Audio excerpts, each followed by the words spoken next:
Selamat malam waktu Indonesia Barat, sahabat Live Talk semuanya.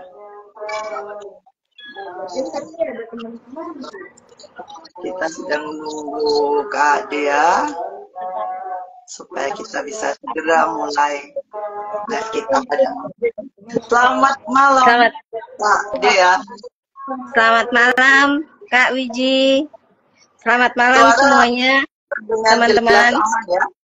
Suaranya terdengar jelas? Ya, aman. Syukur. Terima kasih.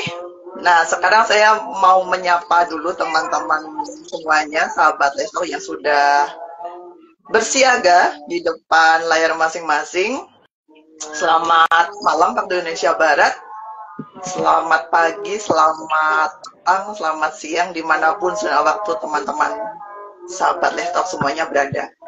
Saya Valentina Wiji, relawan Lestalk, dan hari ini kita berjumpa di live on Instagram with Lestalk di edisi yang ke-83. Hari ini Jumat tanggal 30 Mei 2025 dan kita akan bersama-sama berbincang sampai dengan, semoga nanti cukup waktu sampai dengan 21 waktu Indonesia Barat. Dan hari ini kita punya tamu spesial, ada Kak Dea dari Komnas Perempuan.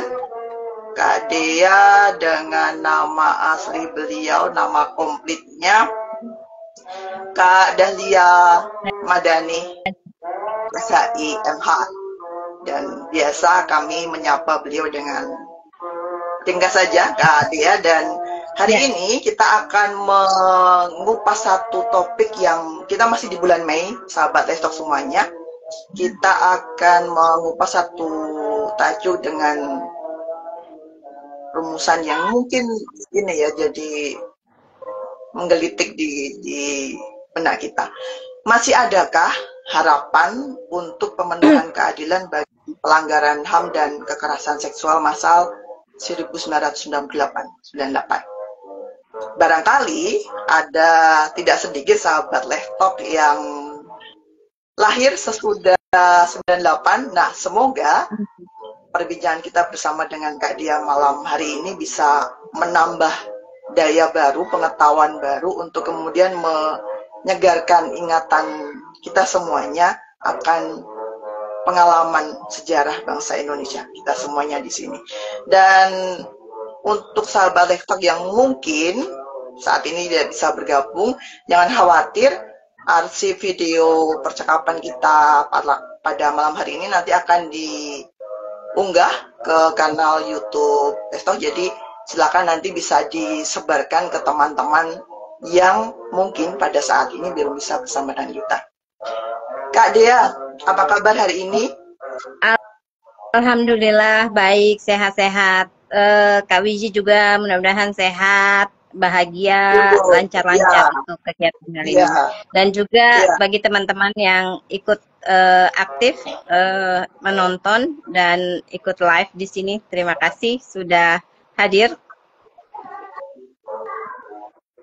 Terima kasih Kak Dea juga sudah menyempatkan waktu. Ini sudah di luar jam kerjanya teman-teman Komnas ya, tapi sungguh terima kasih karena sudah berkenan untuk hadir memenuhi undangan teman-teman Lestalk. Nah, pertama Kak Dea, kalau bicara tentang pelanggaran HAM dan kekerasan seksual massal 98,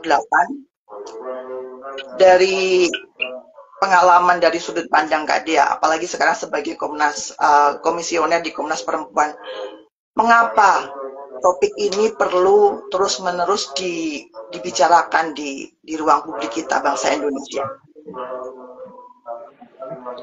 Ya, yang pertama pelanggaran berat HAM masa lalu ya, pelanggaran HAM masa lalu merupakan peristiwa-peristiwa kelam yang hingga saat ini masih banyak korban belum menghadapi ketidakpastian peristiwa tentang kebenaran peristiwanya.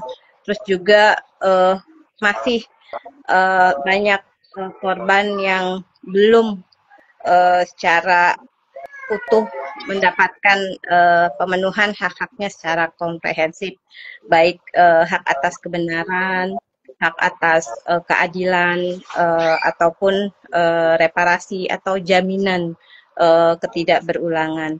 Termasuk salah satunya peristiwa Mei 98 ya.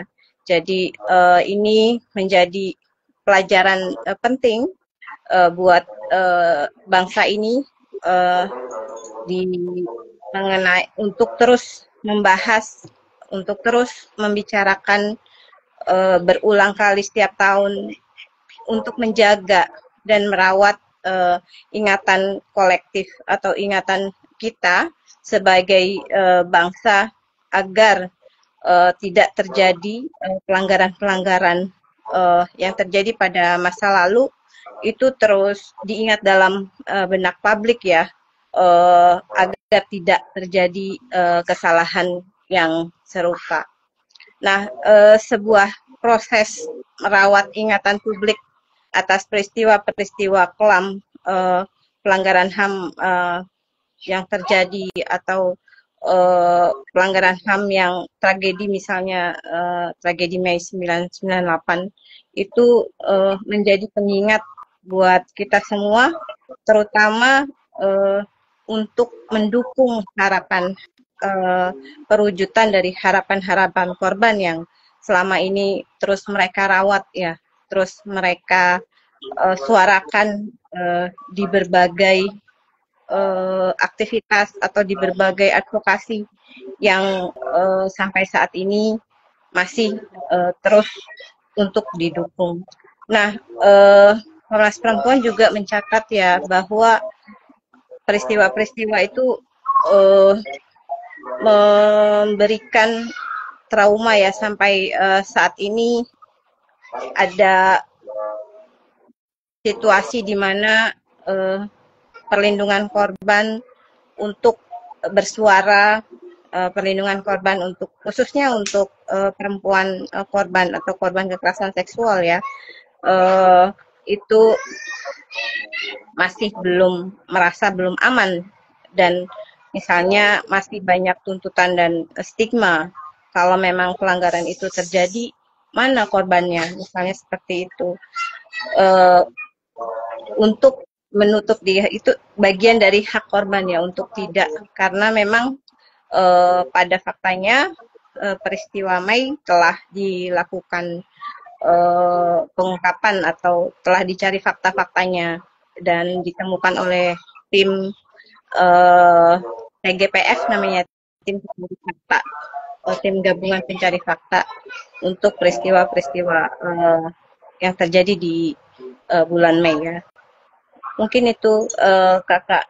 Jadi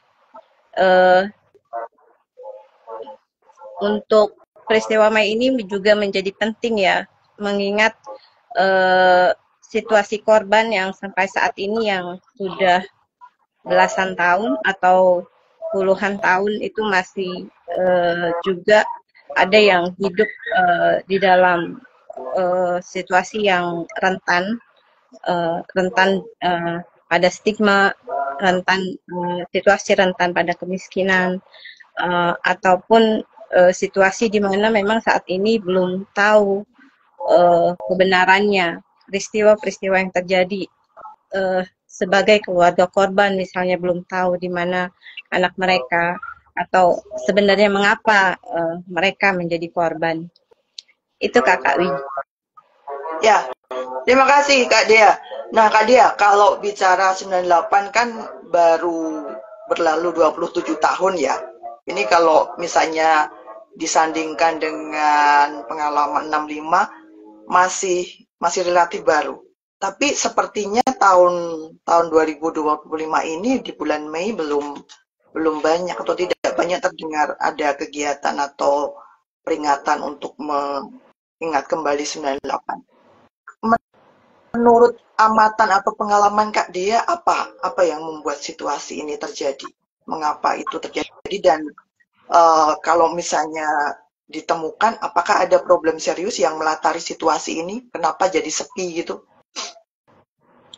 Sebenarnya dalam catatan Komnas Perempuan ada banyak suara ya yang disampaikan dari komunitas korban, lembaga pendamping maupun media untuk melakukan pembahasan peringatan Mei ini, termasuk di beberapa daerah yang juga menjadi kantong-kantong peristiwa Mei. Misalnya Komnas Perempuan mencatat kemarin karena memang berjejaring dengan komunitas dan pendamping untuk melakukan rangkaian-rangkaian kegiatan peringatan, dan memang mungkin tidak begitu luas dapat diakses oleh publik, meskipun ada ada publik terbatas gitu, misalnya pada tidak di, dan sebenarnya bisa diakses di YouTube acara-acara yang digelar oleh kawan-kawan, misalnya dalam kegiatan yang dilakukan oleh STEFNET, LP3IS, YLBHI, terus juga ada Ajar, terus IKOHI, dan teman-teman, dan juga Komnas Perempuan yang bersama-sama komunitas korban melakukan peringatan Nabak Reformasi. Dan juga beberapa diantaranya juga dilakukan wawancara atau siaran atau diskusi-diskusi yang berlangsung di media. Namun memang tidak menjadi atensi banyak publik, tapi itu jadi satu langkah yang penting untuk terus tetap merawat, dan memang komitmen Komnas Perempuan tadi agar peristiwa-peristiwa ini tetap dikenali dan terus menjadi memori dalam ingatan publik ya, termasuk salah satunya adalah melakukan langkah-langkah yang telah lama dilakukan, diinisiasi oleh Komnas Perempuan sejak 2009, yaitu Napak Reformasi, di mana Napak Reformasi ini salah satunya mengajak publik untuk terlibat aktif dalam melihat atau mengunjungi situs-situs terjadinya kerusuhan atau situs-situs terjadinya di mana ada korban, peristiwa korban, di situ ada memorialisasi yang dibangun untuk publik, terutama misalnya ketika kita mengunjungi TPU di Pondok Rangon, di mana terjadi sebenarnya sekurang-kurangnya ada 113 makam korban yang tidak dapat diidentifikasikan. Nah, memorialisasi ini bertujuan untuk bagian memberikan informasi atau mengajak publik untuk melawat komitmen bersama dalam mencegah keberulangan tersebut, dan juga mendukung harapan-harapan korban agar langkah-langkah pemajuan serta langkah-langkah pencegahan maupun penyelesaian pelanggaran HAM itu juga melibatkan korban ya, terutama bagaimana korban ini pada prinsipnya harus diberikan langkah-langkah prasyarat-prasyarat perlindungan apapun yang akan dilakukan, apapun yang akan menjadi kebijakan dari negara.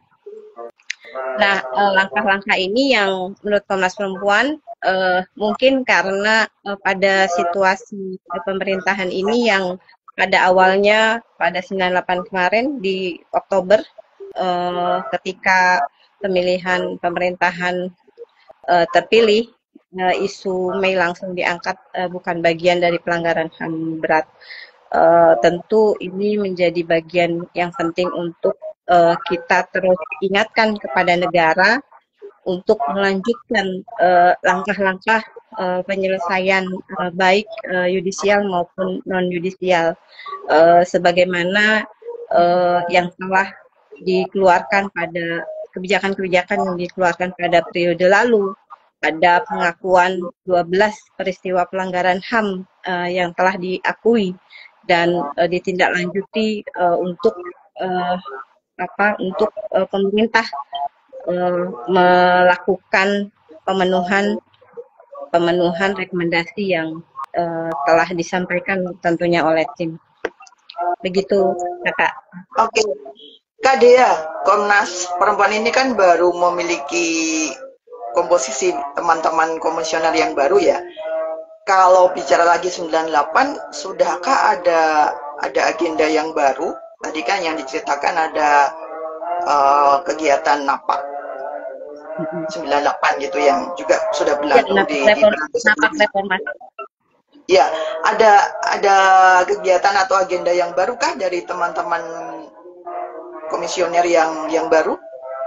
Ya, tentu ini menjadi tugas periode komisioner Komnas Perempuan yang baru ya untuk melanjutkan merawat dan menindaklanjuti program atau dukungan-dukungan yang telah dilakukan sebelumnya pada periode-periode sebelumnya dan menguatkan langkah-langkah yang perlu dilakukan oleh komisioner sekarang. Yang pertama tadi Komnas Perempuan sudah lama atau sungguh-sungguh untuk terus merawat ingatan melalui peringatan Mei 98. Yang kedua tentu mendorong daerah-daerah untuk di kantong-kantong terjadinya kerusuhan Mei, misalnya di Solo, di Medan, di Jawa Timur, itu untuk memiliki memorialisasi ya, sebagai momen atau tempat atau ruang di mana publik bisa berefleksi dan mengakui bahwa pernah terjadi peristiwa-peristiwa kelam yang tidak boleh terjadi ke depan. Yang kedua, selain mendorong memorialisasi, tentu Komnas Perempuan juga akan terus berkonsolidasi dan mendengarkan suara dari korban, harapan-harapan dari korban, terutama misalnya saat ini yang kami catatkan setelah hasil konsultasi yang telah kami lakukan sebelumnya, sebelum napak reformasi atau sebelum kegiatan Mei, itu para lansia membutuhkan kartu khusus untuk kartu kesehatan prioritas khusus sehingga tidak perlu antri dengan BPJS misalnya, dan ini pasti penting untuk berkoordinasi dengan LPSK ya, di mana pendataan data LPSK dan Komnas HAM untuk pendataan korban, terutama perempuan korban, dan juga mendorong kelanjutan program non-yudisial dan non-yudisial yang penting untuk kita lakukan bersama arus advokasinya kepada kementerian-kementerian dan lembaga-lembaga yang tentunya kita bisa dorong untuk melakukan pemenuhan satu persatu dan terus membersamai korban untuk terus memberikan ruang diskusi dan konsultasi, dan juga kita terus dalam misalnya untuk kerangka regulasi, Komnas Perempuan akan mendorong misalnya konvensi penghilangan paksa ya, meskipun kita tahu sampai saat ini di DPR belum masuk prolegnas, oleh karenanya Komnas Perempuan mengajak kepada masyarakat sipil, komunitas korban, dan lembaga-lembaga yang fokus pada isu-isu pemenuhan hak perempuan korban untuk menggalang kampanye bagaimana Indonesia segera meratifikasi konvensi penghilangan paksa. Yang kedua juga Komnas Perempuan mendorong untuk pengajuan pelaksanaan langkah-langkah yang telah dilakukan oleh periode sebelumnya, yaitu pengakuan pelanggaran HAM berat masa lalu yang diikuti oleh pemenuhan hak korban. Ada 11 rekomendasi yang disampaikan, dan tentunya Komnas Perempuan mendorong bahwa tindak lanjut langkah-langkah rekomendasi itu juga harus memberikan ruang atau melibatkan komunitas korban dan komunitas pendamping ya, untuk tahu apa persoalan-persoalan yang mereka hadapi dan juga mendengarkan suara mereka. Dan satu lagi untuk konteks pelanggaran HAM ya, Komnas Perempuan mendorong pada periode ini tentu juga konsentrasi pada mendorong pelaksanaan didukungnya oleh pemerintah terkait dengan pelaksanaan KKR Aceh untuk penyelesaian penanganan pelanggaran HAM di Aceh. Nah, langkah lainnya adalah tentu Komnas Perempuan mendorong karena isu pelanggaran HAM juga bagian dari rekomendasi yang disampaikan oleh Komite HAM PBB melalui ICCPR, Komite HAM ICCPR itu secara tegas meminta pemerintah Indonesia untuk berkomitmen melakukan langkah-langkah kemajuan pemenuhan hak korban dan penyelesaian pelanggaran HAM berat masa lalu. Itu Kakak. Terima kasih Kak Dea. Sahabat Lestalk semuanya yang masih bergabung, terima kasih banyak. Saya minta maaf karena ini waktu berhubungan dengan kayaknya dekat waktu Isya ya di sini, jadi sedang ada doa di masjid. Jadi semoga audio kami tetap bisa terdengar dengan cukup jelas. Semoga tidak sangat merecoki audio teman-teman semuanya. Dan terima kasih tadi sudah beberapa komentar yang muncul di layar. Yang terakhir tadi baru saja berlalu Kak Asdar ya yang bicara tentang kasus Rempang.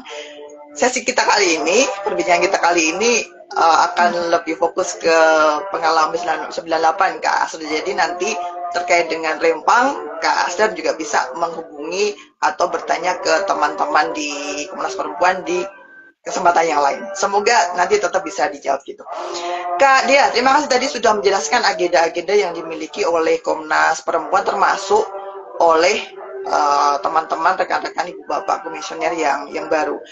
Kak Dea, kalau mungkin juga seperti teman-teman amati selama ini ada aksi kamisan yang sejauh ini tampaknya menjadi satu-satunya aksi oleh masyarakat sipil, oleh warga korban yang secara ajak, secara terus-menerus rutin dilaksanakan.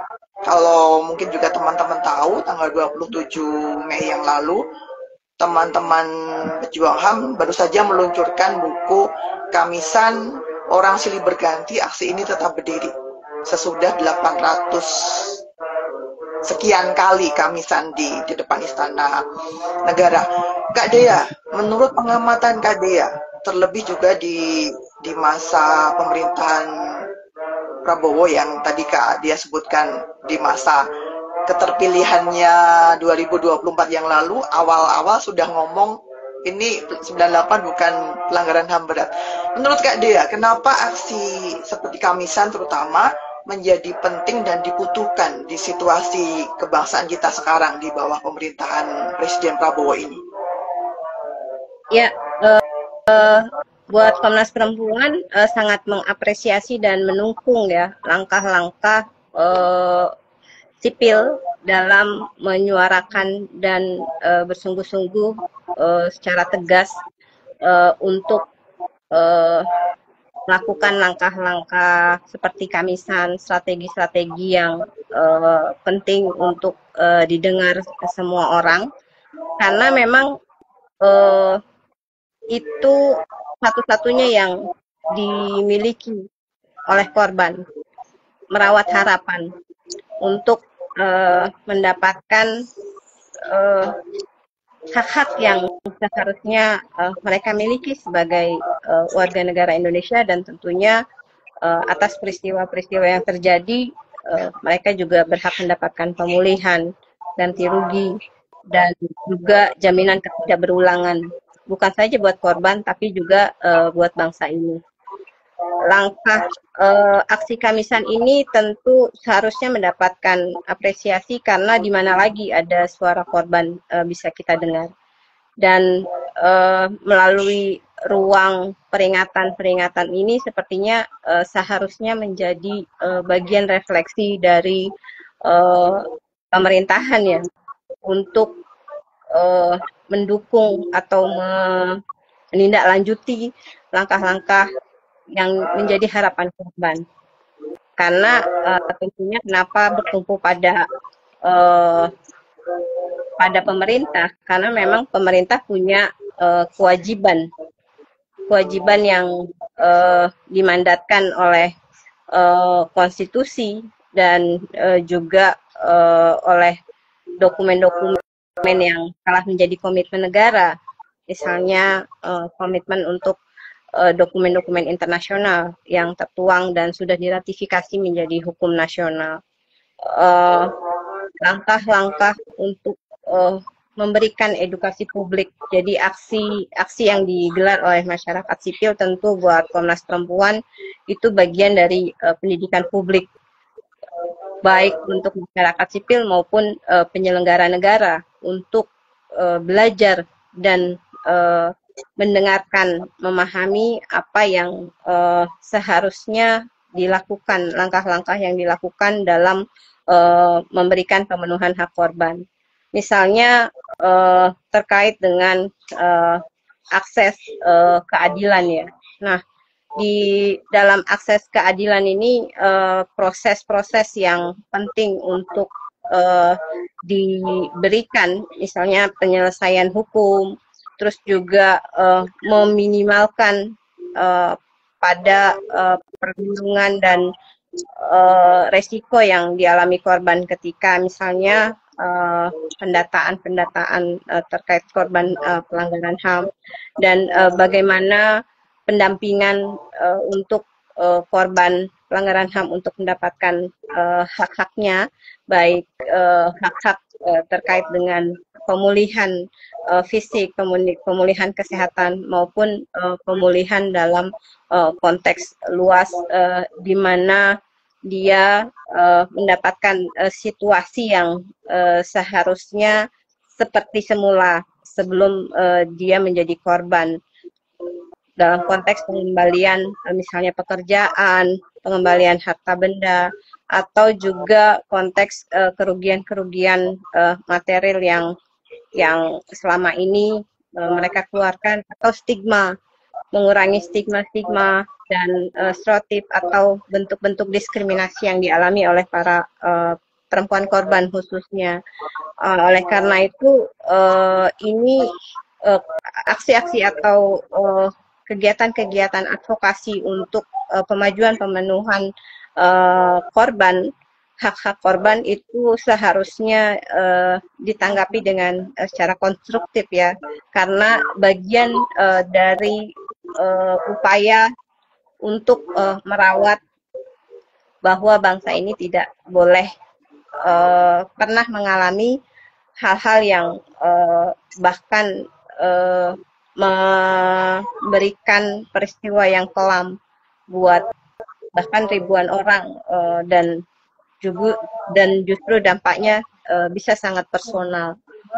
Oleh karenanya dalam konteks isu ini bukan hanya pemerintah yang berkepentingan, masyarakat sipil juga berkepentingan untuk tahu dan mencegah bahwa bagaimana peristiwa itu terjadi dan kalaupun itu terjadi apa yang harus tidak boleh dilakukan oleh negara dalam konteks misalnya konteks perlindungan keamanan atau bagaimana korban bisa hidup tanpa diskriminasi, korban bisa hidup dalam situasi yang aman untuk diri dan keluarganya. Dan yang paling penting juga korban mengetahui peristiwa-peristiwa yang sebenarnya terjadi. Mengapa anak mereka belum kembali sampai sekarang? Mengapa anak mereka, misalnya ibu-ibu yang perempuan, mengapa anak mereka menjadi korban? Mengapa anak mereka yang kehilangan nyawa? Gitu. Ya, terima kasih Kak Dea. Nah, tadi kan Kak Dea menyebut selain menyelenggarakan agenda-agenda Komnas Perempuan sendiri, Kak Dia juga menyebut adanya kebutuhan untuk bekerja bareng, berkoordinasi dengan LPSK, dengan Komnas HAM, dengan lembaga-lembaga yang lain. Dalam kaitan terutama dengan kekerasan seksual dan perkosaan massal 98 yang tadi di depan Kak Dia sudah menyebutkan juga hasil kerja TGPF, bagaimana Komnas Perempuan menempatkan diri untuk menjadi badan organisasi yang memimpin dalam proses pembelaan kepada korban 98 ini, Kak, terutama tadi kekerasan seksual dan perkosaan massal yang tidak bisa disangka itu terjadi. Ya, KWJ sebenarnya Komnas Perempuan pada sebelum-sebelumnya telah memberikan komitmen ya, ada 3 hal utama dalam penyelesaian pelanggaran HAM masa lalu yang penting untuk juga memperhatikan perspektif keadilan gender atau bagaimana penyelesaian dan penanganan yang dilakukan juga memberikan ruang pada peran dan suara korban. Yang pertama tentunya sangat penting untuk memberikan tugas-tugas yang dilakukan baik oleh Komnas HAM, LPSK, DPR, Kejaksaan maupun pemerintah untuk memberikan jaminan perlindungan bagi korban, yaitu memahami kebutuhan spesifik perempuan yang dibangun sejak proses pendataan dilakukan. Nah, misalnya upaya pendataan terhadap korban itu jelas harus mempertimbangkan rasa aman bagi korban. Jadi perlindungan dari kekhawatiran persekusi karena berangkat dari pengalaman masa lalu yang tentu menjauhkan korban dari akses layanan yang dimaksudkan oleh layanan-layanan akan diberikan oleh kepada perempuan. Yang kedua, pentingnya untuk meningkatkan atau melibatkan keterlibatan perempuan dalam perencanaan dan pengawasan program atau penyelesaian-penyelesaian yang juga akan bertumpu atau berproses pada pemenuhan hak korban. Misalnya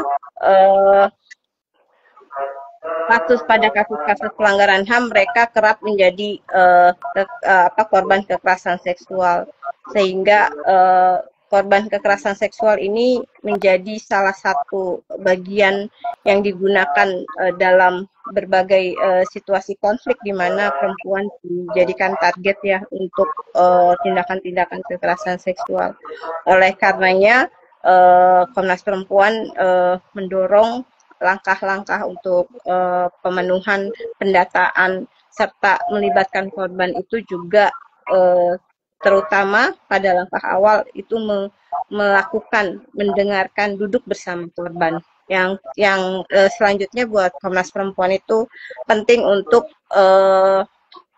menguatkan kepemimpinan korban pelanggaran HAM atau komunitas korban yang selama ini berjuang merawat harapan, berjuang merawat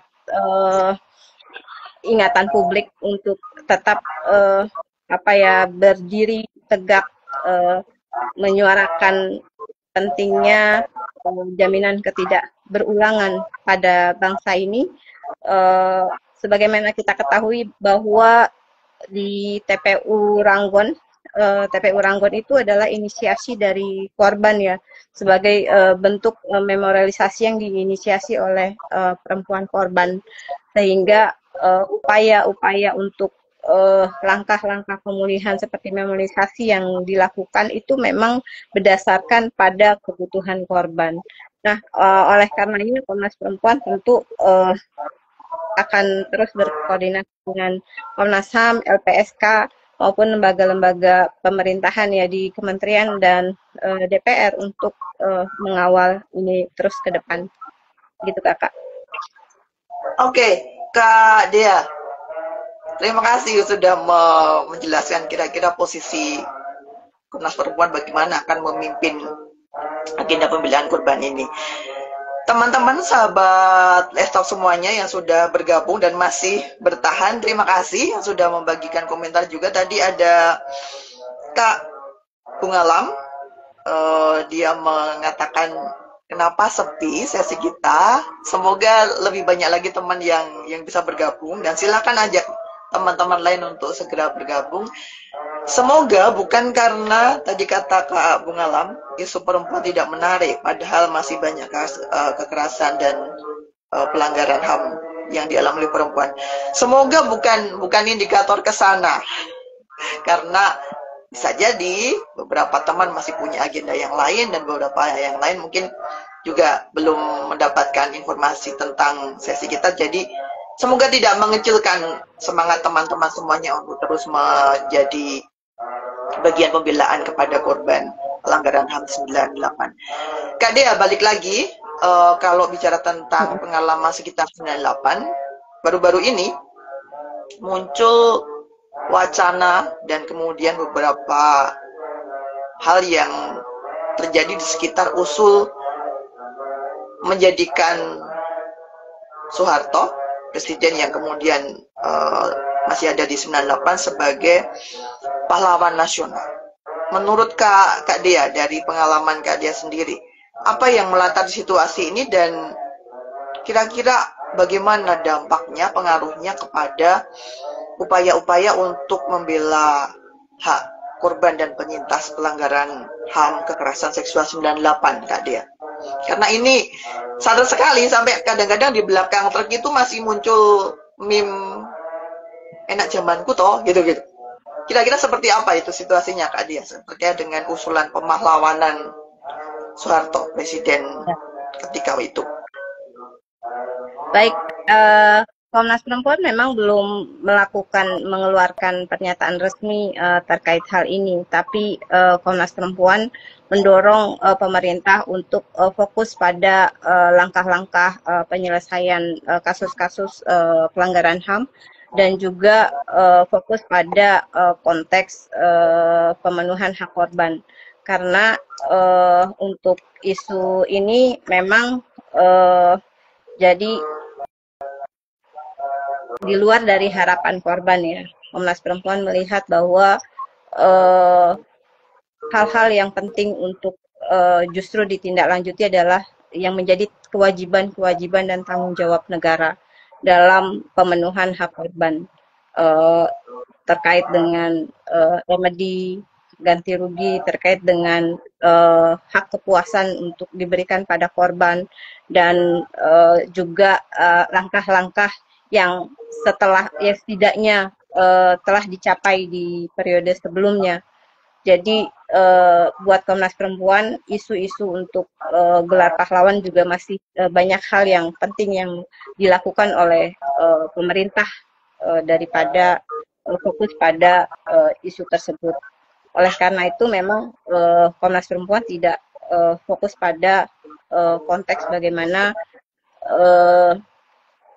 penokohan seseorang yang sebelumnya juga terlibat dalam peristiwa-peristiwa yang kita tahu dalam pengakuan pemerintah Jokowi menyebutkan ada 12 peristiwa pelanggaran HAM masa lalu, di mana salah satu kepemimpinan presiden itu juga berlangsung, dan di situ terjadi pelanggaran HAM berat masa lalu. Oleh karenanya buat Komnas Perempuan mendorong pemerintah tentunya harus fokus pada kewajiban-kewajiban sebagai warga negara, kewajiban-kewajibannya sebagai negara, pelaksana mandat konstitusi yang mempunyai mandat untuk laksanaan penegakan HAM.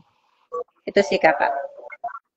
Oke, Kak Dia, di sisi lain kita tidak bisa menutup mata adanya korban pelanggaran HAM 98 yang ternyata justru menjadi bagian dari rezim kekuasaan saat ini. Dari kacamata Komnas Perempuan, seperti apa Komnas Perempuan melihat fenomena ini? Bagaimana kemudian fakta yang kita punya, korban pelanggaran HAM 98 yang justru menjadi bagian dari rezim penguasa begitu, menjadi presiden buruk bagi pembelaan hak-hak korban dan penyintas, Kak Dea? Yang pertama tentu setiap orang punya pilihan, tapi dalam tanggung jawab negara itu adalah kewajiban pemerintahan untuk melaksanakan tadi pemenuhan hak korban. Dan sebenarnya negara sepertinya memang harus tidak membuat situasi di mana korban menjadi konflik ya, dan di mana korban justru karena kan negara di sini pada posisinya punya kekuasaan, punya kewenangan untuk melakukan langkah-langkah pemenuhan atau langkah-langkah yang bisa dilakukan setidaknya maju sedikit demi sedikit dalam melakukan pemulihan terhadap korban. Dalam konteks beberapa atau ada keterlibatan dari para korban mendukung pemerintahan, itu tentunya akan memberikan segregasi atau potensi konflik yang ada di dalam masyarakat yang bersetuju, atau mungkin seharusnya justru orang-orang yang berada di dalam pemerintahan seharusnya juga membuka diri untuk mendengarkan suara-suara korban, melibatkan dalam upaya-upaya penyelesaian dan penanganan kasus-kasus baik bersifat judicial maupun non-judicial, dan justru tidak membuka peluang potensi konflik yang lebih besar di antara komunitas korban. Oke. Kak Dea, geser lagi. Kalau kita ikuti dinamika di kementerian lembaga, juga di DPR, baru-baru ini ada upaya yang dilakukan oleh teman-teman masyarakat sipil, kalau tidak keliru nama koalisinya Aksi, yang kemudian melakukan protes, upaya-upaya advokasi, termasuk audiensi ke Komisi 10 DPR terkait dengan proses penulisan ulang sejarah Indonesia oleh pemerintah, yang ternyata kalau kemudian disimak informasi-informasi yang diterima oleh teman-teman masyarakat sipil, sejarah yang ditulis versinya bukan versi yang memang berpihak kepada kebenaran. Kalau dari, baik lagi, dari pengamatan Kak Dea di Komnas Perempuan, mengapa kemudian muncul upaya pemerintah untuk tanda kutip melakukan upaya revisi sejarah yang justru berpihak kepada penguasa, bukan kepada korban begitu, dan mengapa menjadi penting bagi pejuang HAM HAM di masyarakat sipil untuk terus memantau secara intens untuk kemudian memastikan dengan kritis agar kebenaran tidak kemudian dibungkam. Kira-kira seperti apa Kak Dea dengan situasi itu? Baik, Komnas Perempuan mencatat ya bahwa sebenarnya langkah untuk penyusunan ulang sejarah dan rumusan peristiwa atau narasi sejarah yang berimbang itu menjadi salah satu rekomendasi dari PPHAM waktu itu, tapi dia dikhususkan untuk narasi sejarah bagaimana peristiwa pelanggaran HAM itu terjadi, bagaimana suara-suara korban dilibatkan dan didengarkan sebagai salah satu narasi untuk memberikan pendidikan publik atau membuat narasi bangsa ini pernah mengalami situasi yang justru memberikan berdampak pada peristiwa-peristiwa yang menelan korban yang begitu dalam ya, dan korban yang begitu menghadapi situasi yang sangat di luar kemanusiaan. Nah, bukan menulis sejarah ulang sejarah Indonesia yang ditulis oleh dengan sangat singkat. Nah, Komnas Perempuan justru mencatatkan untuk penulisan sejarah dia kan harus dibuat dengan metodologi yang melibatkan publik dengan ahli-ahli dan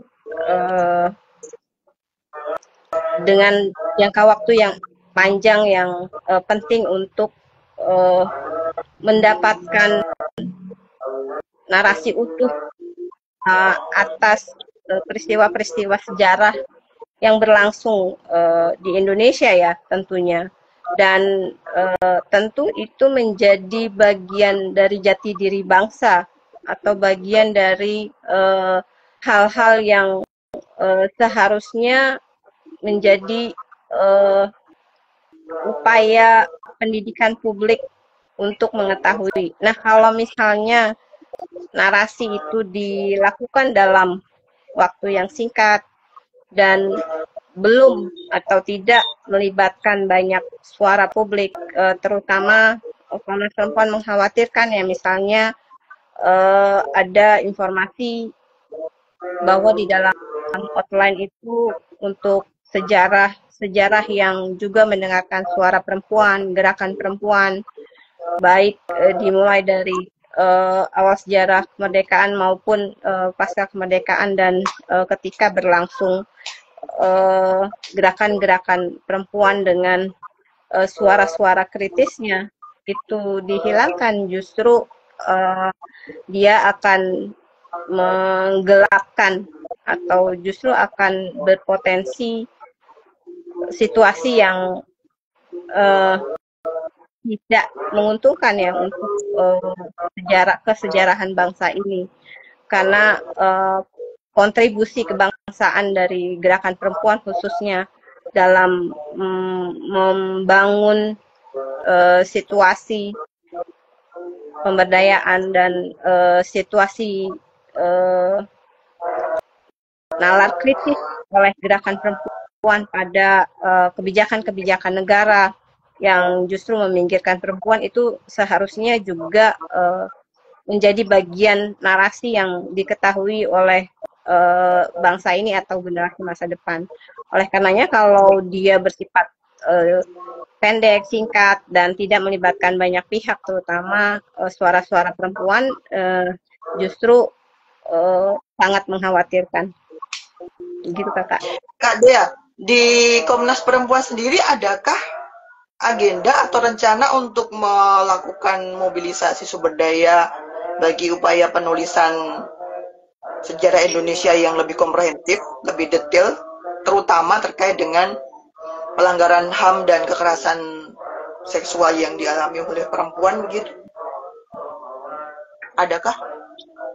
Iya, Komnas Perempuan tentu dalam melakukan langkah-langkah ke depan akan banyak berkonsultasi dengan masyarakat sipil, para ahli dan pegiat HAM, juga para perempuan pembela HAM untuk mendorong pemerintah juga menarasikan salah satu rekomendasi terkait dengan bagaimana peristiwa-peristiwa pelanggaran HAM ini juga dikenal oleh publik dan menjadi narasi kebangsaan, sehingga jaminan itu menjadi bagian dari jaminan ketidakberulangan. Jadi salah satu poin entry untuk salah satu poin fokus dari jaminan ketidakberulangan adalah fakta sejarah terkait dengan peristiwa-peristiwa kelam yang terjadi di masa lalu, termasuk suara korban ya, bagaimana korban mendapatkan peristiwa-peristiwa atau mengalami peristiwa-peristiwa yang sungguh berdampak pada kehidupan dia sepanjang masa, sepanjang kehidupan dia, bahkan hingga lansia dan sampai menemui kematian. Oleh karena itu, selain konsultasi-konsultasi itu sebenarnya gini, pada periode-periode sebelumnya sejak 2009 ya, Komnas Perempuan menggagas untuk dimasukkannya kurikulum di berbagai kurikulum di berbagai pendidikan, baik di pendidikan dasar menengah maupun perguruan tinggi, untuk adanya penceritaan atau adanya narasi yang disampaikan tentang peristiwa-peristiwa yang seharusnya tidak boleh terjadi pada bangsa yang berlandaskan Pancasila ya, misalnya kemanusiaan yang adil dan beradab ini, atau justru yang selalu mengagungkan sila pertama, sila ketuhanan yang Maha Esa, yang seharusnya tidak boleh terjadi atas dua falsafah kebangsaan itu. Iya, Kak Dea, kenapa kami bertanya soal itu? Karena kalau kita menyimak pengalaman dari negara tetangga, belajar dari negara tetangga, ada pengalaman di Filipina, saya kira, kalau nanti teman-teman bisa cek juga, sahabat Lesto bisa cek juga, pemerintah yang berkuasa kemudian melakukan perubahan atas narasi sejarah yang dimiliki oleh Filipina, dan kemudian itu yang seperti di tanda kutip ditanamkan kepada generasi muda yang barangkali belum punya cukup ingatan terkait dengan peristiwa masa lalu sebelum mereka lahir, dan kemudian itu mengubah pemahaman generasi muda di sana terkait dengan fakta sejarah yang dimiliki.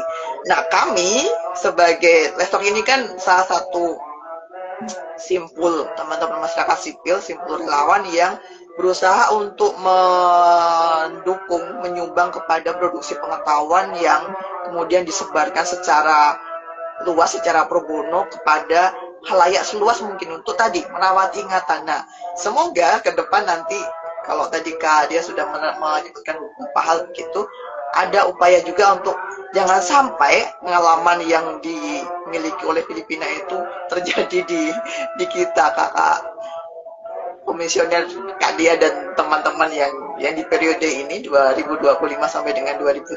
Karena kalau kemudian tidak ada pijakan sejarah pemahaman sejarah yang akurat, tentu saja langkah kedepannya juga bisa jadi tidak akan menjadi langkah yang menuju ke kebaikan. Karena tadi di depan Kak dia juga menyebut tentang ini ya, upaya-upaya terkait dengan pencarian kebenaran dan rekonsiliasi. Rekonsiliasi tidak akan bisa digapai kalau tidak ada kebenaran yang kemudian bisa dijunjung oleh semua pihak. Oke. Kakak semua, sahabat Lestok yang masih bergabung bersama kita masih di live Instagram bersama dengan Lestok di sesi khusus edisi untuk mengingat pelanggaran HAM, tragedi pelanggaran HAM dan juga pelanggaran hak perempuan secara massal, perkosaan secara massal tahun 98, dan kita masih bersama dengan Kak Dia, salah satu komisioner Komnas Perempuan periode 2025 sampai dengan 2030.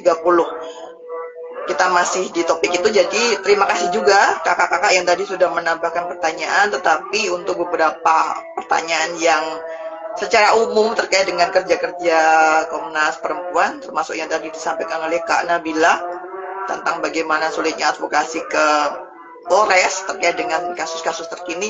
Semoga nanti bisa kita dapatkan tanggapannya di kesempatan yang lain ya. Kali ini kita secara khusus mengabdikan ruang perbincangan kita untuk mengingat kembali, menjaga ingatan terkait dengan peristiwa pelanggaran HAM dan kekerasan seksual di 98. Kak Dea, balik lagi ke percakapan kita. Kalau bicara tentang 98, salah satu nama yang melekat terutama di hati, di benak teman-teman pejuang pembela hak perempuan, dan saya sih berharap ke khalayak yang lebih luas juga, adalah nama Ita Marta Dinata. Sahabat-sahabat Lestok yang mungkin baru pertama kali mendengar nama ini, silakan berselancar cari rujukan sebanyak mungkin siapa Ita Marta Dinata. Nah, Kak Dea, fakta-fakta pelanggaran HAM dan kekerasan seksual 98 apa saja yang menurut catatan Komnas Perempuan menjadi sesuatu yang wajib diketahui, disadari, dan dirawat ingatan tentangnya oleh publik Indonesia, oleh masyarakat Indonesia? Ya, baik. Kak Wiji, bahwa catatan mengenai peristiwa yang dialami oleh Kak Ita, dia salah satu perempuan pembela dan perempuan korban perkosaan dan penyiksaan serta pembunuhan yang akan bersaksi waktu itu mengenai peristiwa Mei 98 dan cerita mengenai peristiwa-peristiwa yang dialami oleh perempuan korban juga sebetulnya bisa diakses di situs atau web Komnas Perempuan. Di sana ada salah satu buku, di antaranya buku yang berjudul Disangkal Peristiwa Pelanggaran HAM Tragedi Mei 98. Nah, memang pada awalnya peristiwa ini disangkal karena dianggap dituntut untuk misalnya kalaupun ada peristiwanya mana korbannya gitu. Jadi dan adanya ancaman-ancaman berdasarkan laporan dari TGPF yang disampaikan yang telah melakukan pencarian fakta atas peristiwa-peristiwa yang terjadi dan pola-pola yang dilakukan serta bagaimana peristiwa-peristiwa kekerasan seksual termasuk perkosaan dialami oleh perempuan korban. Teman-teman bisa baca di web Komnas Perempuan, dicari misalnya ada kata kunci disangkal, itu bisa dapatkan bukunya dan juga penting buat Komnas Perempuan untuk terus mengingatkan bahwa sampai saat ini memang suara perempuan korban pelanggaran HAM Mei 98 itu masih meminta kepastian perlindungan karena memang hak untuk menutup atau diam tidak menunjukkan atau memberikan kesaksian itu hal-hal yang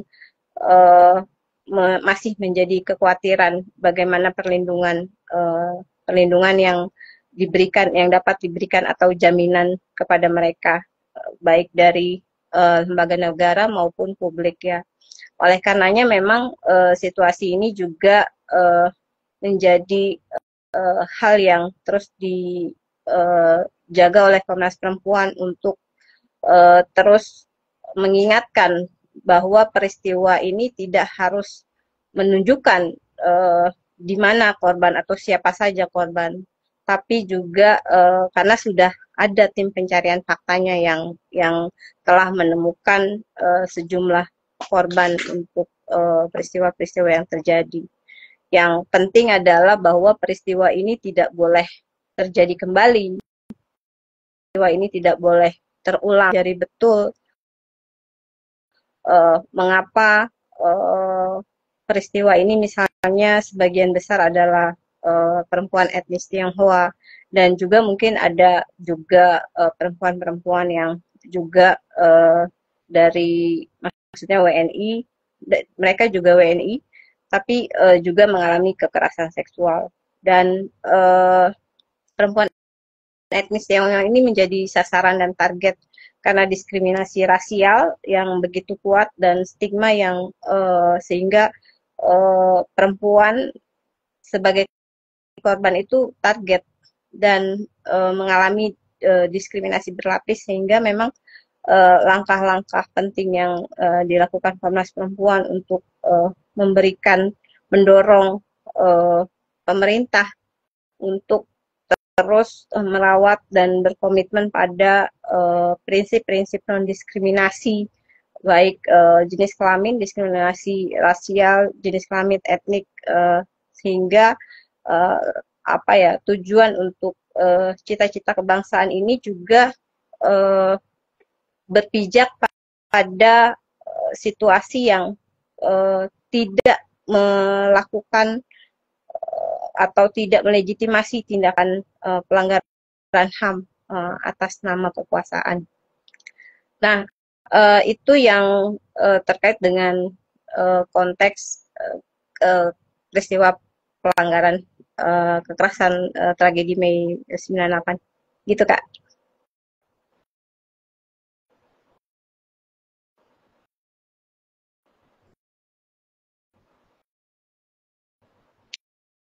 Halo Kak Wiji. Saya lupa, saya membisukan mikrofon saya karena khawatir teman-teman tidak mendapatkan audio cukup baik karena sedang ada pengajian di masjid. Oke, terima kasih. Baik lagi Kak Dia, tadi sudah disebutkan tentang saran untuk teman-teman semuanya, sahabat Lestalk, untuk mengunjungi laman web Komnas Perempuan menggunakan kata kunci disangkal untuk kemudian menyimak fakta-fakta sejarah pelanggaran HAM dan kekerasan seksual 98. Kak Dea, kalau bicara tentang situasi sekarang, terutama di era digital, di mana kita juga ada di fase, di masa, di situasi pasca kebenaran, apa upaya Komnas Perempuan untuk jangan sampai kemudian kebenaran itu, tadi kan Kak dia sudah menyebutkan kalau ada korban, korbannya mana, siapa gitu. Jangan sampai fakta sejarah pengalaman pelanggaran HAM 98 terutama kekerasan seksual itu dianggap sebagai mitos. Dianggap sebagai sesuatu konon kabarnya katanya saja. Apa upaya Komnas Perempuan terutama di situasi era digital dan juga pasca kebenaran ini Kak Dea? Baik, Kak Wiji, untuk konteks tuntutan pada misalnya kesaksian langsung agar publik bisa percaya terjadi peristiwa perkosaan 98 itu adalah fakta, buat Komnas Perempuan itu justru mengukuhkan budaya penyangkalan ya, di mana sebenarnya korban itu di dalam basic principle of human rights, jadi prinsip-prinsip dasar pemenuhan hak korban yang menjadi dokumen dituliskan dalam dokumen PBB itu menjadi bagian dari hak korban untuk memutuskan apakah dia dapat bersaksi atau tidak, sehingga dia bukan tidak boleh digugat fakta-fakta itu. Yang menjadi penting adalah bahwa data yang telah ditemukan oleh tim TGPF, mereka kan melakukan pencarian fakta di lapangan. Mereka mewawancarai korban, bertemu dengan pendamping-pendamping. Jadi bukan korbannya, tapi juga kesaksian pendamping itu juga menjadi penting. Dan sebetulnya sekarang yang diupayakan oleh Komnas Perempuan adalah bagaimana konteks jaminan perlindungan, sehingga pada awalnya waktu itu memang di awal-awal 98 dalam konteks perlindungan saksi dan korban, Komnas Perempuan mendorong adanya Undang-Undang Perlindungan Saksi dan Korban untuk menjamin semata-mata perlindungan korban dari kesaksian-kesaksian yang dia berikan atas peristiwanya, jaminan atas identitas, kerahasiaan identitas, jaminan untuk tidak dipublikasi, atau jaminan justru untuk dia melupakan pada peristiwanya.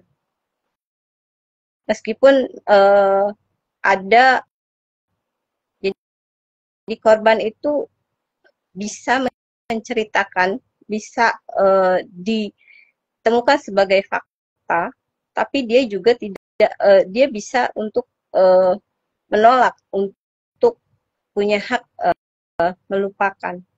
Dan hak untuk melupakan itu tidak serta-merta bahwa pelanggaran HAM berat itu tidak diungkap.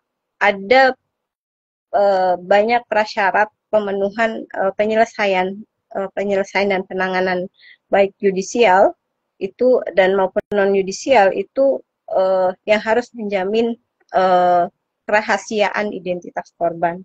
Dan sampai saat ini apa jaminannya ketika dia bisa bersaksi gitu, ketika dia dan itu yang penting juga untuk dipertimbangkan ke depan.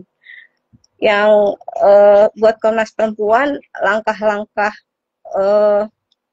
perlindungan serta upaya untuk memberikan pendidikan publik bahwa fakta-fakta itu terjadi itu sesuatu yang memang harus dinarasikan dan didukung oleh langkah-langkah program pemerintah bahwa dampaknya bukan saja buat perempuan yang mengalami atau sebagai korban, tapi juga narasi untuk melupakan atau narasi-narasi peristiwa yang penyangkalan itu dapat berdampak pada penyangkalan peristiwanya, sehingga fakta-fakta kekerasan, fakta-fakta pola-pola yang dilakukan ketika terjadi indikator-indikator kekerasan itu juga bisa saja tenggelam, tidak dipelajari dan tidak menjadi ingatan publik, dan potensi untuk itu sangat besar peluangnya terjadi keberulangan. Gitu Kakak. Oke, Kak Dea. Kalau kemudian kita lihat lagi ya, tadi percakapan dari awal, semua yang digambarkan oleh Kak Dea tentang fakta-fakta terkait pelanggaran HAM 98 dan juga kekerasan seksual yang terjadi masa ketika itu. Lalu ada penulisan sejarah versi penguasa, lalu ada usulan pemelawanan Soeharto, kemudian juga ada korban-korban 98 yang kemudian diambil, diajak masuk menjadi bagian kekuasaan. Ya, seperti yang kita saksikan.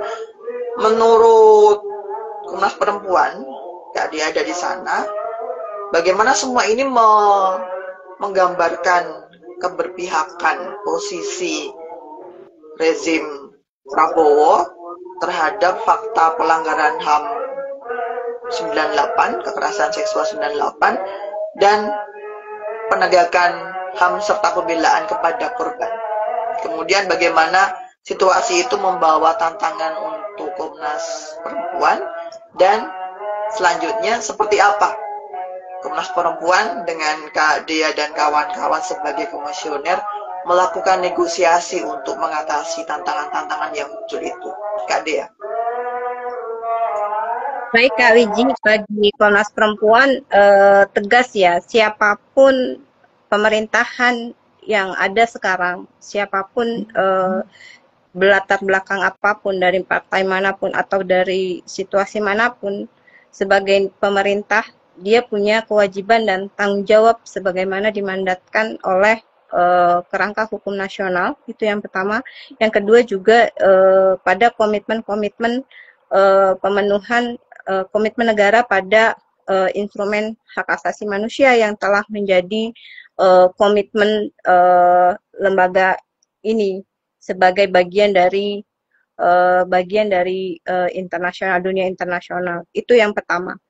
Jadi siapapun pemerintahannya, dia punya kewajiban untuk terus bertanggung jawab, untuk terus melakukan langkah-langkah pemajuan, perlindungan dan pemenuhan hak korban, sebagaimana dimandatkan oleh konstitusi ya, sebagaimana dimandatkan oleh undang-undang yang telah kita sepakati sebagai kerangka hukum nasional di Indonesia. Itu yang pertama. Banyak kerangka regulasi-regulasi yang telah dikeluarkan untuk langkah-langkah pemenuhan hak asasi perempuan atau pemenuhan korban pelanggaran HAM berat. Dan melalui kerangka regulasi nasional maupun internasional, pemerintah punya kewajiban, negara punya kewajiban, baik itu pemerintah maupun eksekutif, legislatif maupun yudikatif, untuk patuh dan tunduk pada konstitusi dan kerangka hukum nasional yang memberikan secara tegas pemenuhan hak-hak konstitusi perempuan. Oleh karena itu, Komnas Perempuan berdiri tegak pada prinsip-prinsip yang juga dimandatkan di dalam konstitusi, yaitu pemenuhan HAM serta janji-janji untuk penyelesaian penanganan pelanggaran HAM masa lalu. Komnas Perempuan memahami bahwa situasi saat ini memang situasi yang tidak banyak pilihan, tapi bersandar pada harapan korban, bersandar pada dukungan atau langkah-langkah mewujudkan harapan korban. Komnas Perempuan tentu percaya bahwa ada champion-champion atau juga ada ruang yang bisa kita diskusikan bersama untuk memperbanyak ruang atau memperbanyak langkah-langkah advokasi, meskipun kita tahu ada hambatan-hambatan di depan, terutama pada konteks penyangkalan, pada konteks keberpihakan, dan pada konteks kewenangan dan kekuasaan yang bisa saja digunakan untuk tidak mau mendengarkan atau tidak mau melaksanakan dan patuh pada kerangka hukum regulasi yang ada. Sebagai lembaga HAM tentu Komnas Perempuan juga punya kewenangan untuk mendorong dan terus menerus bersungguh-sungguh memberikan masukan dan pertimbangan pada pihak-pihak yang justru mau mendengarkan, pada pihak-pihak yang dapat berjejaring atau mendukung langkah-langkah pemenuhan hak korban, khususnya dalam upaya menjamin ketidakberulangan, ya, pencegahan dan merawat pemenuhan aspek-aspek yang sebenarnya menjadi janji dari periode sebelumnya, yang juga sebenarnya bisa dilanjutkan oleh pemerintahan periode ini. Salah satunya tadi hal-hal juga yang terkait dengan non-yudisial, yaitu pemenuhan kesehatan, pendidikan, kesejahteraan, serta pemulihan psikis dan pengurangan stigma-stigma dan diskriminasi terhadap korban. Itu Kakak.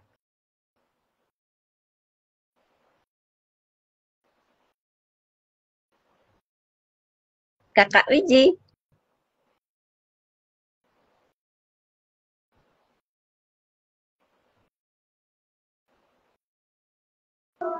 Punten, ada kendala teknis sebentar. Terima kasih Kak Dia. Teman-teman, sahabat Lesto semuanya, terima kasih yang sudah membagikan pertanyaan. Ada komentar juga dari Kak I like Roblox 111. Thanks Dea dan Mbak Wiji, important topik. Oke, terima kasih untuk konfirmasi atas pentingnya, urgensinya yang muncul dari topik yang kita bicarakan hari ini. Semoga tetap membantu teman-teman semuanya, sahabat Lesto, juga nanti kalau yang lebih luas untuk juga merawati ingatan tentang 98. Juga tadi ada pertanyaan dari Kak Rahmadian Putri tentang kekerasan fisik verbal dari pacar, apakah bisa dilaporkan? Sepengetahuan saya sangat bisa, tapi topik kita hari ini lebih ke pengalaman 98.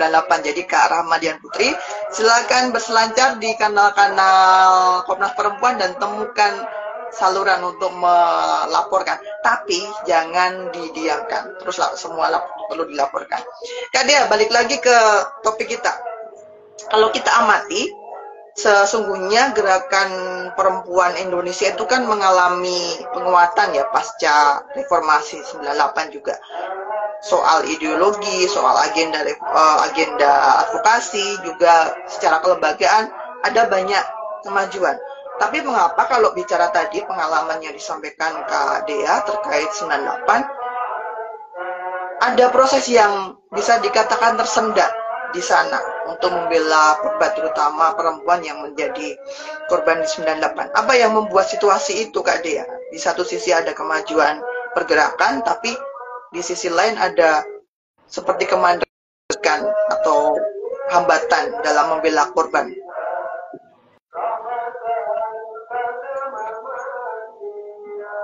Baik, Kakak Wiji, yang pertama Komnas Perempuan tentu terus berkomitmen ya untuk mendukung langkah-langkah pemajuan dan perlindungan korban hingga saat ini, termasuk bagaimana mendukung langkah-langkah penanganan dan penyelesaian kasus-kasus terkait dengan peristiwa 98. Yang kedua, tentu Komnas Perempuan mencatat memang masih kuatnya budaya penyangkalan. Ini tentu tidak bisa dilakukan sendiri oleh Komnas Perempuan.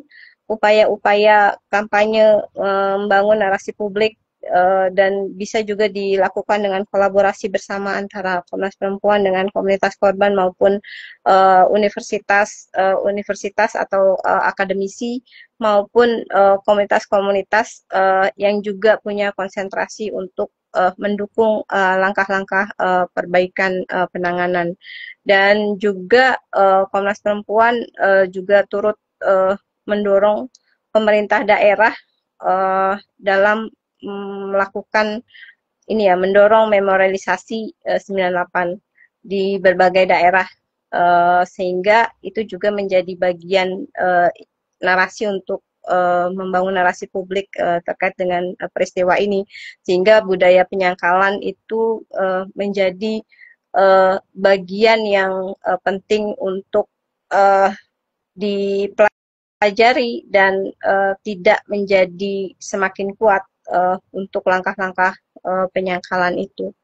Yang kedua tentunya mendorong kerangka hukum nasional yang bisa kita perkuat, yang sampai saat ini misalnya sepanjang sebelum dilahirkannya Undang-Undang Tindak Pidana Kekerasan Seksual, karena kerangka hukum nasional ini masih cenderung berpihak pada pelaku. Oleh karenanya adanya Undang-Undang Perlindungan Saksi dan Korban, Undang-Undang Tindak Pidana Kekerasan Seksual, dan kerangka regulasi nasional yang juga nanti akan kita kuatkan bagaimana perlindungan pada kesaksian-kesaksian korban dan pendamping. Dalam hal ini untuk konteks bagaimana keluarga atau pendamping korban juga bisa secara aman misalnya memberikan langkah-langkah penguatan untuk mendorong penyelesaian penanganan pada pihak-pihak yang sampai saat ini misalnya masih terkendala pada hambatan yudisial. Gitu sih, Kak. Dan perempuan satu lagi, Kak, satu lagi sebenarnya yang penting buat Komnas Perempuan, mungkin penting untuk juga langkah ke depan mendorong komitmen negara untuk merancang kembali, mengagendakan dalam peraturan perundang-undangan terkait dengan undang-undang tentang KKR. Komisi Kebenaran dan Rekonsiliasi yang sebenarnya waktu itu menjadi payung untuk perlindungan korban, tapi kemudian dibatalkan oleh Mahkamah Konstitusi pada tahun 2006. Sehingga dia menjadi bagian yang disesalkan kenapa harus dibatalkan semua. Gitu, Kak. Oke, Kak Dea tadi dari awal Kak Dea berulang menyebut tentang pentingnya mencegah keberulangan tragedi pelanggaran HAM, kemudian ada upaya merawat ingatan dengan usaha-usaha untuk membangun memorialisasi begitu ya. Nah, tapi Kak Dea, kalau kita bicara tentang pengalaman kita berbangsa bernegara, tampaknya Indonesia punya kecenderungan mudah melupakan pengalaman sejarah. Bagaimana kemudian secara khusus kecenderungan fenomena ini ditanggapi atau disikapi oleh teman-teman di Komnas Perempuan? Jangan sampai kemudian tragedi pelanggaran HAM, kemudian kekerasan seksual 98, kemudian masih belum tuntasnya penegakan keadilan bagi korban itu hilang dari ingatan publik, bukan disangkal tapi dilupakan begitu, Kak Dea. Baik, Kakak, yang sebagaimana saya sebutkan di sebelumnya ya, bahwa tahun 2009 Komnas Perempuan telah menggagas ya untuk adanya pencantuman atau adanya integrasi di kurikulum pendidikan secara nasional, baik di pendidikan dasar menengah maupun perguruan tinggi, untuk memasukkan kurikulum terkait narasi hak asasi manusia dan perspektif gender, maupun terkait dengan pelanggaran-pelanggaran HAM yang terjadi dan pernah menjadi sejarah kelam di Indonesia. Dalam buku-buku sejarah maupun mata kuliah yang penting diajarkan dan dinarasikan, diketahui oleh siswa maupun mahasiswi yang ada di dalam sekolah ataupun perguruan tinggi. Hal ini menjadi penting karena ketika dia masuk dalam kurikulum, maka dia menjadi bagian pengetahuan, bagian ini ya, kerangka berpikir dari anak bangsa di sekolah untuk mendapatkan pendidikan, bagaimana pendidikan tentang hak asasi manusia, maupun pendidikan yang memang dia bertentangan dengan falsafah kehidupan bangsa, baik dalam Pancasila, yang tertuang dalam Pancasila, maupun diturunkan dalam konstitusi. Karena pelanggaran HAM yang terjadi merupakan pelanggaran yang juga sangat pelanggaran konstitusi, yang di dalam pasal di konstitusi kita dicantumkan secara tegas dalam bab 10 terkait tentang HAM. Oleh karena itu kami mendorong ya untuk itu sejak 2009, dan mungkin nanti menjadi bagian penting untuk agenda ke depan yang dilakukan oleh komisioner periode ini, untuk kembali melakukan langkah-langkah advokasi pada pemerintah agar memasukkannya dalam kurikulum. Dan juga narasi edukasi yang juga penting dilakukan di berbagai daerah oleh pemerintah daerah untuk membangun narasi-narasi dan melalui memorialisasi di berbagai ruang, baik di ruang publik maupun ruang-ruang pemerintahan, yang bisa menjadi bagian pengingat atau bagaimana cara merawat ingatan publik terkait dengan peristiwa-peristiwa yang seharusnya tidak boleh terjadi dan tidak boleh terulang di masa depan. Begitu. Satu lagi sih Kakak, untuk pertanyaan-pertanyaan yang tidak terkait tapi terkait dengan kekerasan terhadap perempuan yang ditanyakan oleh kawan-kawan di sini, itu bisa ditanyakan ke IG-nya Komnas Perempuan yang nanti mungkin akan dijawab oleh tim Komnas Perempuan. Begitu Kakak.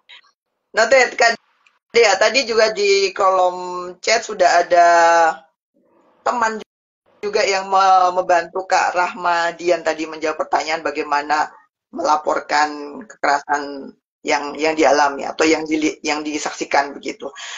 Kak Dea, di kolom percakapan juga, semoga suara saya masih terdengar jelas ya. Ini ngajinya kayaknya sudah selesai. Ada pertanyaan dari Kak Farid Mutakin. Kalau tadi Kak Dea juga menyebut tentang universitas ya, peran apa yang diharapkan dari akademisi atau lembaga-lembaga pendidikan?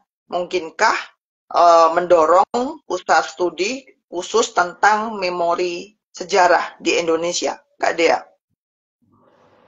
Ya, buat Komnas Perempuan mendukung ya langkah-langkah seperti itu, terlebih juga riset-riset yang penting untuk dilakukan untuk mendengarkan suara korban, bagaimana fakta dan peristiwa pelanggaran terjadi, dan apa saja dampak dan trauma serta kekerasan yang dialami maupun dampaknya secara personal maupun jangka panjang bagi komunitas, itu sangat penting untuk diketahui oleh publik sehingga dia menjadi narasi yang kuat yang bisa tertanam di benak publik, tertanam di dalam pendidikan atau narasi-narasi penting yang bisa dimunculkan atau disebarluaskan, didiseminasi pada semua pihak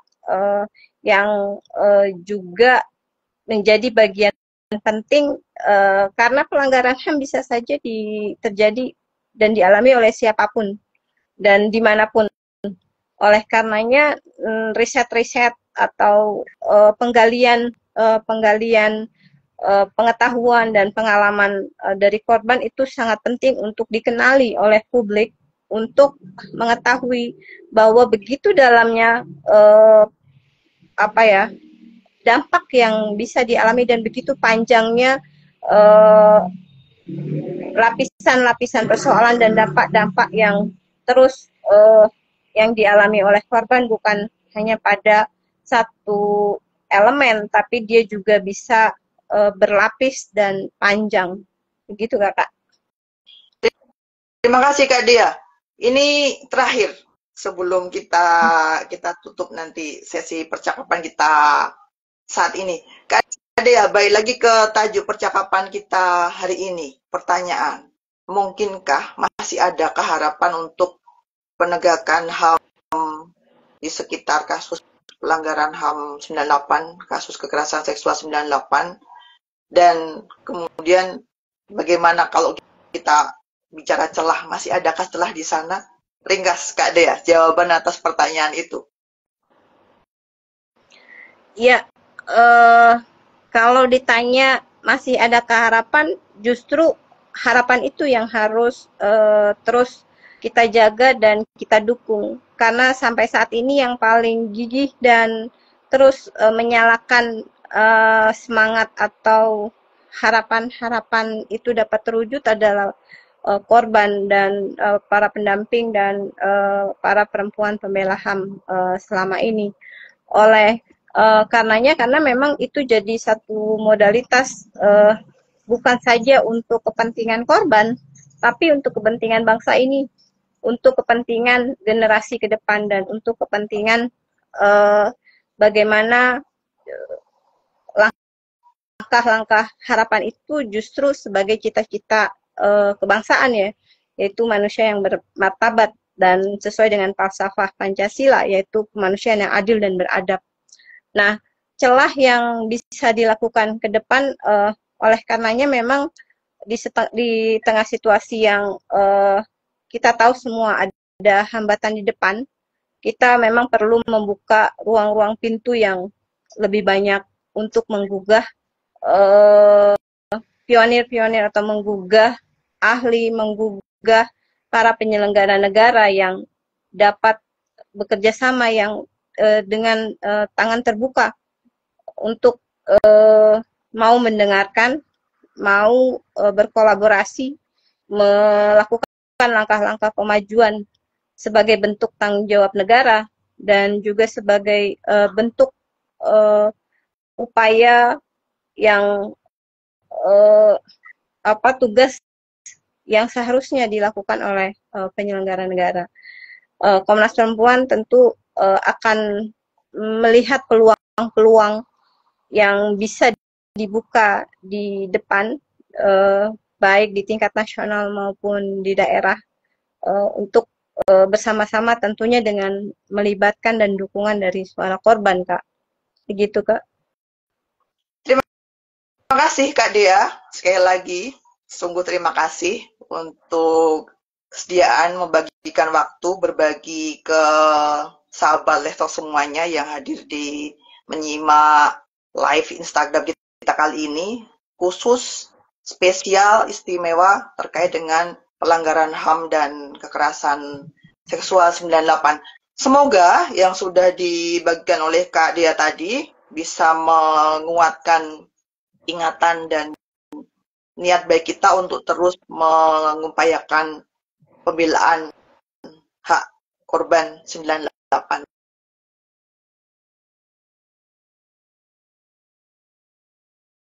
Aksi Kamisan ada di Jakarta di depan istana, tapi di beberapa kota ada juga, silakan cari simpul-simpulnya, dan kalau masih sempat juga temukan buku Kamisan, Si Orang Silih Berganti, aksi ini tetap berdiri. Dan jangan lupa, kalau masih ada teman yang tidak bisa menyimak percakapan kita pada malam hari ini, kabarkan bahwa sesi kita ini arsipnya akan ditayangkan di kanal YouTube Lestalk. Jadi tidak ada alasan untuk tidak kemudian mendapatkan berkat pencerahan dari Kak Dea, dari Komnas Perempuan. Sekali lagi terima kasih Kak Dea. Saya akan ambil waktu untuk membagikan informasi bagi sahabat Lestalk semuanya. Seperti tadi saya bilang di depan, Lestalk adalah simpul produksi dan distribusi pengetahuan, terutama pengetahuan perempuan, dan semuanya dilakukan secara pro bono. Kita punya banyak agenda. Ada beberapa yang perlu saya kabarkan, teman-teman jangan sampai ketinggalan nanti. Besok pagi waktu Indonesia Barat kita punya agenda untuk memaknai Hari Lansia Nasional. Kita punya forum publik seri ke-86. Jamnya, tolong catat, jam 9 sampai 12 waktu Indonesia Barat. Jadi silakan kunjungi media sosial Lestalk untuk mendapatkan informasi detail tentang agenda ini. Besok pagi ada banyak narasumber dan pembicara yang berkompeten untuk berbagi pencerahan terkait dengan hak asasi terkait lansia. Yang kedua, kita punya agenda FTDT, ini salah satu signature di Lestalk. Kita sampai di chapter yang ke-26, harinya Minggu, nanti jam 7 sampai biasanya sampai jam subuh malam, kalau tidak kemudian perlu waktu tambahan, waktu Indonesia Barat. Kita akan mengupas disertasi Dr. Wiwin Siti Aminah Rohmawati. Beliau dosen Universitas Islam Darussalam Ciamis dan juga Direktur GETSI di Universitas Nahdlatul Ulama Yogyakarta. Apa judul disertasinya? Agensi perempuan di tengah dominasi maskulin dalam forum kerukunan umat beragama di Indonesia. Teman-teman jangan sampai ketinggalan agenda ini. Yang ketiga, kita juga punya salah satu program unggulan Lestalk juga, FB on FB. Kita sampai di edisi yang ke-10, kita akan mengupas buku Ekstraktivisme Transisi Energi, dan kita punya dua penanggap di sana, Kak Mimi Surbakti dan Kak Haryati Sinaga. Tanggalnya 12 Juni, jamnya jam 7 malam waktu Indonesia Barat. Jangan sampai ketinggalan juga. FB on FB berikutnya, sesi yang ke-11, kita punya buku dari Ibu Magdalena Sitorus, salah satu langganan kita di Lestalk juga kalau bicara tentang buku. Dan kita punya penanggap Kak Lili AS. Tanggalnya tanggal berapa? Tanggal 14 Juni, jamnya jam 9 pagi waktu Indonesia Barat. Bukunya berkisah tentang perempuan penyintas 65. Masih dekat dengan yang kita bahas hari ini. Kemudian agenda berikutnya yang kelima ada live Instagram edisi yang ke-84 nanti. Event spesial untuk memperingati Hari Pekerja Rumah Tangga. Ingat teman-teman, pekerja rumah tangga, bukan yang lain-lain. Tanggalnya 16 Juni, kita akan punya tamu Kak Aida Milasari. Jamnya seperti yang kita punya sekarang, 19.30 waktu Indonesia Barat. Jangan sampai ketinggalan juga. Agenda berikutnya, FB on FB sesi ke-12, kita punya buku berjudul Karena Perempuan Aku Di Cancel, yang ditulis oleh Kak Mila Musagar. Kita akan mendengarkan tanggapan dari Kak Silvana Hasri. Tanggalnya 20 Juni 2025 jam 19 waktu Indonesia Barat. Dan agenda yang kita tunggu-tunggu, Lestalk punya konferensi sejagat, konferensi sedunia untuk teman-teman semuanya, KCIF 2025, tanggal 1 nanti akan dibagikan pengumuman terkait penerimaan abstrak para presenter, kemudian pendaftaran partisipan peserta akan dibuka pada tanggal 10 Juni 2025. Jadi meskipun konferensi ini pro bono, cuma-cuma, tidak perlu membayar, tetapi teman-teman yang akan mengikuti wajib melakukan pendaftaran. Jadi supaya kemudian nanti bisa masuk dalam buku program. Dan simak terus media sosial kanal-kanal Lestalk untuk mendapatkan informasi-informasi terbaru terkait dengan agenda-agenda Lestalk. Itu dulu teman-teman semuanya, sahabat Lestalk semuanya, dan terima kasih sungguh sudah bertahan menyimak percakapan kita pada hari ini. Semoga semakin menguatkan niat bagi kita untuk terus menemani korban, menemani penyintas, dan melakukan upaya-upaya advokasi untuk membela hak-hak mereka semuanya. Kak Dea, terima kasih banyak. Semoga agenda pembelaan oleh teman-teman di Komnas Perempuan ke depan juga semakin dikuatkan dan dimudahkan. Sehat-sehat selalu. Terima kasih banyak. Selamat malam. Sama-sama Kak, terima kasih semuanya, dan juga terima kasih buat Lestalk, Kak Ira, Kak Farid, dan semua teman-teman yang menyaksikan baik di Instagram maupun di YouTube Komnas Perempuan maupun di Instagram Lestalk. Sama-sama. Saya mohon maaf jika ada hal-hal yang tidak berkenan. Ya, saya sekali lagi mohon maaf jika ada hal-hal yang tidak berkenan. Oke. Saya akhiri ya teman-teman, jangan lupa simak nanti arsipnya di YouTube Lestalk. Terima kasih.